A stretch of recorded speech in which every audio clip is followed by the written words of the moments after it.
Lecture 2 for Chapter 14 picks up where we left off.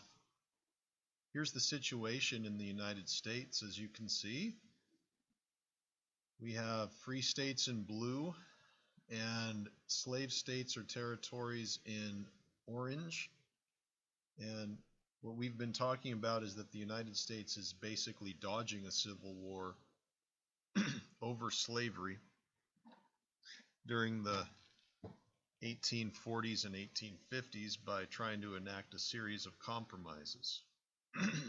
While that's happening, we're getting a tremendous change in the way that the parties operate. And we basically have a few things. Number one, the Whigs are going to collapse. By 1852, the Whigs really couldn't please their pro-slavery Southern wing or even their anti-slavery Northern wing. And so by 1856, they were basically hardly a party at all. The collapse of the Whigs left the Democrats as the country's really only national party, and they discovered in popular sovereignty, which is the idea that the people should decide whether they want slavery or not. They decided with popular sovereignty that that was something that many Democrats could support. And of course, the South became a Southern, the Democrats rather became a Southern-dominated party. And what's going to start to happen over time is you can clearly see that in every presidential election we have the disintegration of the Whigs, really starting around 1848 as they can't please both sides of their party, and into 1852 and into 1856 even. And then we get the birth of the Republicans. And it's really right here that we're going to get into some events that really push the United States to the brink of the Civil War. So if you understand the political system and how it's changing and how the Whigs are gone and now eventually the Republicans are going to be there, that goes a long way to understanding why the Civil War really started.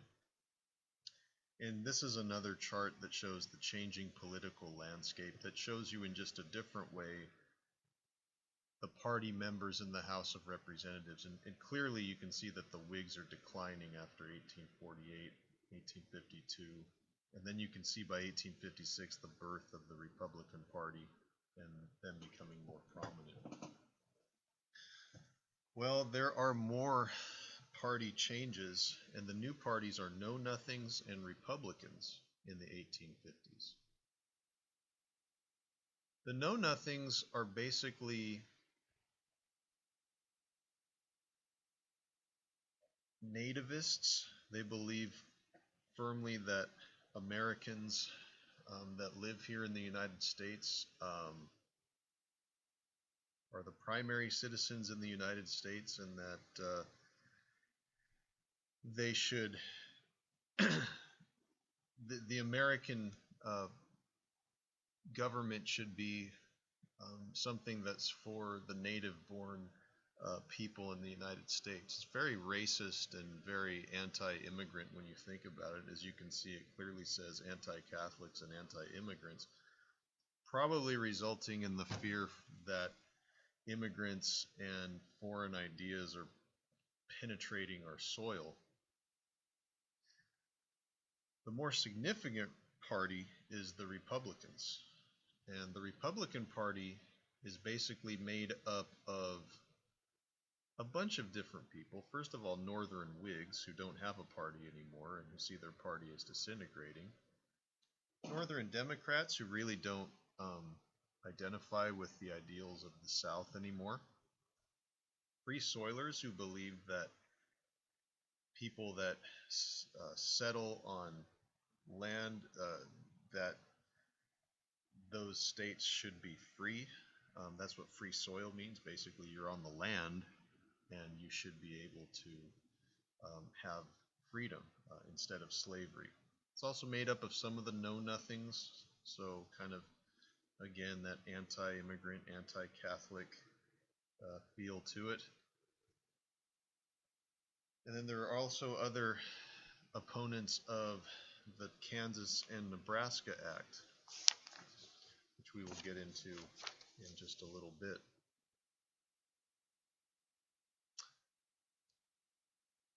Northern fear of slave power intensified in the 1850s for a number of reasons. First of all, mostly having to do with Kansas. With the Kansas and Nebraska Act allowing settlement of Kansas, there was a huge advertising campaign in both the North and South to promote settlement into Kansas and Nebraska, to come there from the free states or the slave states. People in Missouri, which is the border, let me pull up a map here real quick. People in Missouri, which is a slave state, thought it was important to secure Kansas for slavery, and thousands of frontiersmen from Missouri actually arrived and sort of invaded Kansas to try to stake it out, and to try to claim it for their own, and to make sure that it would be a slave state. Due to this sort of invasion from Missouri, you have pro-slavery candidates sweeping the territorial elections in November of 1854, but free soil Kansans elected their own legislature at the same time, which promptly banned both slaves and free blacks from the territory. And so what you had in Kansas is two rival governments, and armed to the teeth, ready to fight, and Kansans verged on civil war. So fighting broke out on the morning of May 21st, 1856, when several hundred pro-slavery men raided the town of Lawrence. And after that, a retaliatory raid by John Brown, who was an anti-slavery advocate, ensued. And so really what you had was a situation that's like a mini civil war. I always think of Kansas as like the prelude to the big Civil War, because it's essentially the same thing. To make matters worse, in May 1856, Senator Charles Sumner of Massachusetts delivered a speech titled "The Crime Against Kansas," which included a personal attack on South Carolina Senator Andrew P. Butler. Preston Brooks, who was a South Carolina representative on the side of Butler, entered the Senate and beat Sumner over the head with his cane until Charles Sumner lay bleeding and unconscious on the floor. That must have been a sight to see. Let's come back to those concepts. But here you have essentially the mini civil war in Kansas. Again, rival governments that are free soil. The other government is pro-slavery, fighting it out here. And you can see that on the map. So, again, a civil war before the Civil War. Here in this photograph, you can see armed settlers near Lawrence, Kansas. It was a very tense situation. And here's the famous fight in the United States Senate where Charles Sumner and Congressman Preston Brooks beats Charles Sumner over the head. The caning of Charles Sumner is what this picture is called. So we're having war in Kansas, we're having war in the United States Congress, and then this. So the Dred Scott decision happens, and basically in 1833, you have an army doctor who brings the slave Dred Scott, pictured here. He brings him to Missouri. He has him in Missouri and takes him to Illinois and then to the Wisconsin Territory before returning to Missouri. Dred Scott claimed that since living in Illinois, which was a free state, and Wisconsin was a free territory, had made his family free, and that they remained free even after returning to Missouri, a slave state.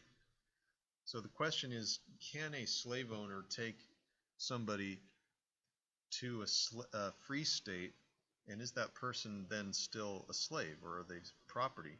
Well, the U.S. Supreme Court made a decision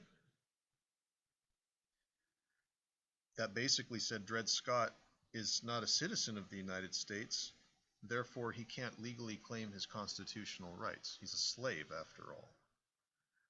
The laws of Dred Scott State, which was Missouri, dictate his status, which is a slave, and that does not make him free. And so the reaction to this, which again, basically Dred Scott is still a slave even after he sues for his freedom. The reaction up north is just one of just flabbergastedness, if that's even a word. White Southerners were very happy about this because this affirmed that the slaves were property, you know. Northerners, Northern abolitionists more specifically, and Republicans now were very frustrated with this decision, and thus this added to the tension. So you have Bleeding Kansas, the Dred Scott decision, and into this comes a very prominent young politician named Abraham Lincoln. Abraham Lincoln, the famous log cabin background, earned good money as a lawyer, but eventually decided upon politics. His views concerning slavery were that, for his time, moderate racial views, I would say. He denounced slavery and defended black humanity, but at the same time he viewed black equality as completely impractical and unachievable. He accepted that Congress and the Constitution would permit slavery in the states where it existed, but he believed that Congress should contain its spread. So this seems to be the Republican Party's main goal, is stopping the spread of slavery. In an intense political environment, should a Republican get elected, you can probably guess how difficult it will be to hold the nation together, which is exactly what's going to happen. Here's a funny cartoon about Abraham Lincoln. Check that out on your own time, please. Let's continue. In a very famous series of debates against rival United States Senator Stephen A. Douglas, future President Lincoln gives a series of great debates here, talking about the evils of the spread of slavery. Lincoln would badger Douglas in these debates, questioning whether or not he favored the spread of slavery. Lincoln just, at some points, just flat out talked about slavery as being wrong, and because a man has the right to the fruits of his own labor. These debates for a United States Senate seat kind of thrust President Lincoln, or future President Lincoln, into the national spotlight, even though he lost the election against Douglas. And 2 years later, of course, you're going to have President Lincoln, which is a Republican. Now, Lincoln is elected, and that is where we'll stop our video for now. And in the third part of chapter 14, we'll talk about his election and the consequences of his election to the future of the United States.